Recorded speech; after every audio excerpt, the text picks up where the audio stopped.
There was a time where SpongeBob SquarePants apparently went too far. The Season 3 episode, Mid-Life Crustacean, included subject matter that led to the powers that be pulling the episode and trying as hard as they can to erase it from existence. What did Mid-Life Crustacean do that caused it to walk the plank? And was it truly the right decision? Let's dig into what may be SpongeBob's most infamous and controversial episode.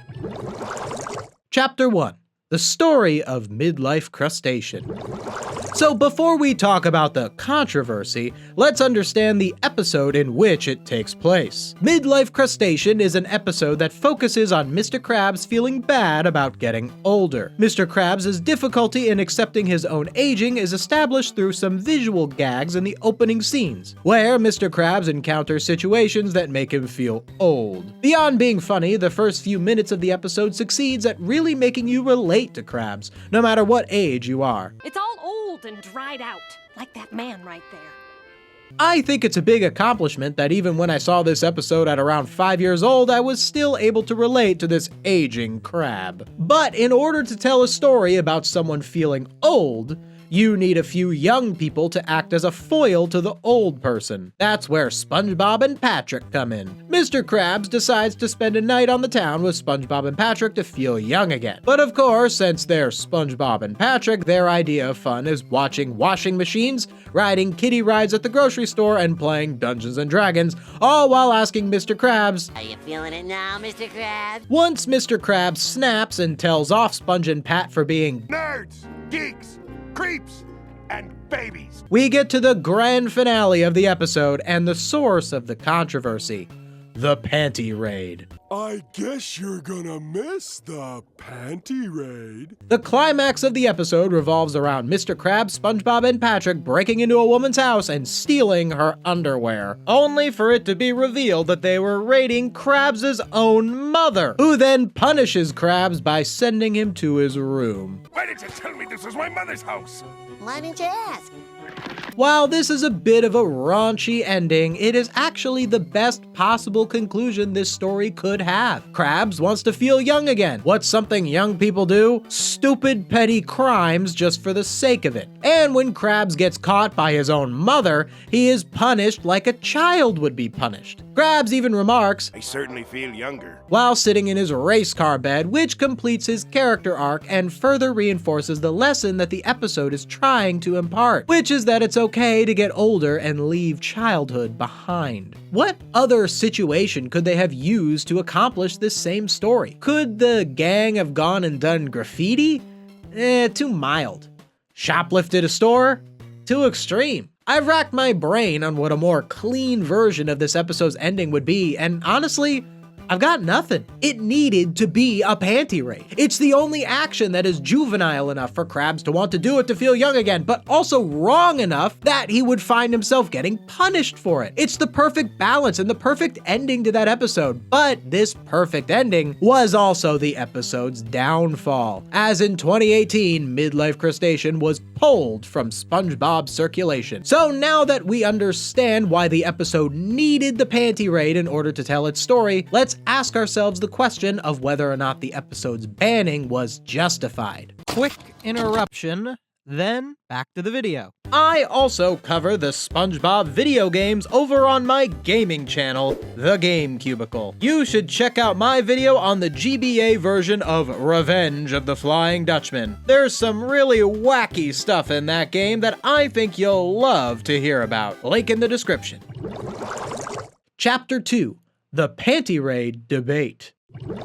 There are 3 possible reasons why I think this episode is banned. Reason number 1, it's raunchy. Jokes about underwear are really common in kids shows, and SpongeBob is definitely no stranger to them. One thing about underwear jokes is that they are almost always aimed at the underwear of male characters. I would say just about every underwear joke in all of SpongeBob, except for the Panty Raid, are referring to male characters. Women's underwear, on the other hand, drifts away from being perceived as a mild toilet joke towards being perceived as a more raunchy joke. A double standard, of course, but it's no doubt how the average person perceives the subject. So I disagree with banning this episode on the grounds that the Panty Raid is too raunchy. It is raunchy, but no more raunchy than that part of the SpongeBob movie with the goofy goober underpants. In fact, it is less raunchy because Patrick is actually seen wearing his underwear, whereas the panties are not seen being worn by anyone. Reason number 2, it's offensive. It is possible that people will find the panty raid offensive not just because it mentions a woman's underwear, but because it portrays 3 men breaking into a woman's house to violate her privacy. While this is obviously an illegal and immoral thing to do, TV shows show their characters do bad things all the time. Imagine how boring shows would be if no character ever did anything wrong. How would characters learn anything if they never make mistakes? Showing characters doing something wrong and learning why it was wrong helps viewers understand how their own actions could be perceived in their own life. Also, I think the episode handles Mrs. Krabs being the victim of the panty raid quite well. If she were the butt of the joke, I would also find the joke offensive, but the humor is not at the expense of this old woman being victimized. The butt of the joke is that these 3 are morons. Reason number 3, kids will go out and do a panty raid after watching this episode. No, this episode is not going to make anyone go on a panty raid. If someone was that prone to antisocial behavior that they would actually think they should do what these characters did in this episode, then they've already got lots of issues that need to be addressed beyond watching a SpongeBob episode. So with me refuting all 3 of the reasons this episode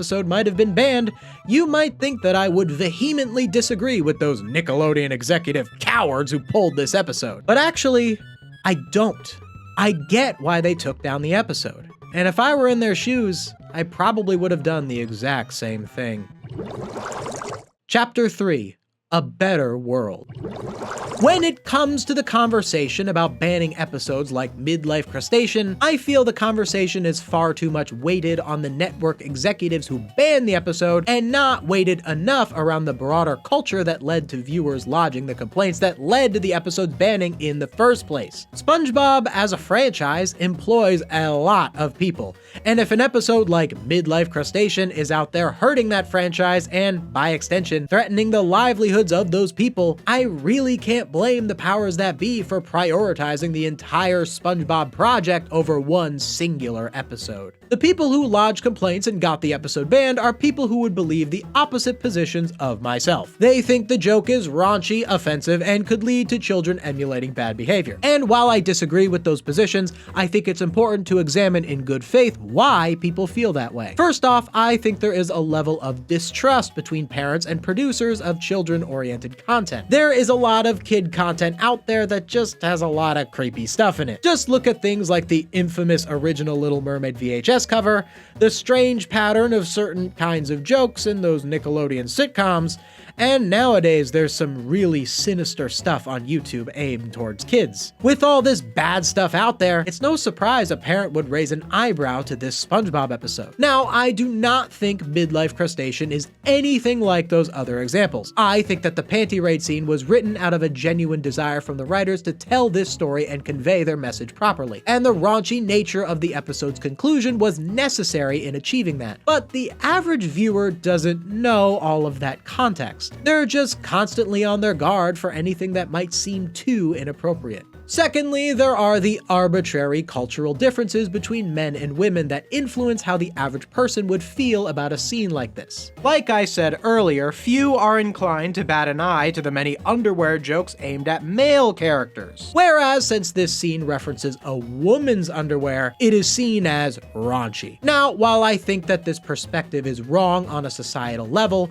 it is a fact that that is a common perception. In a better world, this episode wouldn't have been banned. But that better world isn't just a world where the IP holders of SpongeBob just say, "No, we're keeping it." That better world is one where the complaints lodged against this episode were never lodged at all. The better world is one where we don't put an arbitrary barrier between men and women. The better world is one where subject matter that's actually harmful in kids' content is properly regulated and removed. The better world is one where parents are media literate enough to understand the lesson of this episode and are open-minded enough to understand understand that only by addressing something inappropriate can we actually teach people about it. Hey, thanks for watching. What do you think of the panty raid? Do you think it should have been banned? Is there an important point about it that I may have missed? Let me know in the comments below. And if you like this SpongeBob video, maybe you should check out this other SpongeBob video right here. Or you can also check out one of my videos covering the SpongeBob video games right here.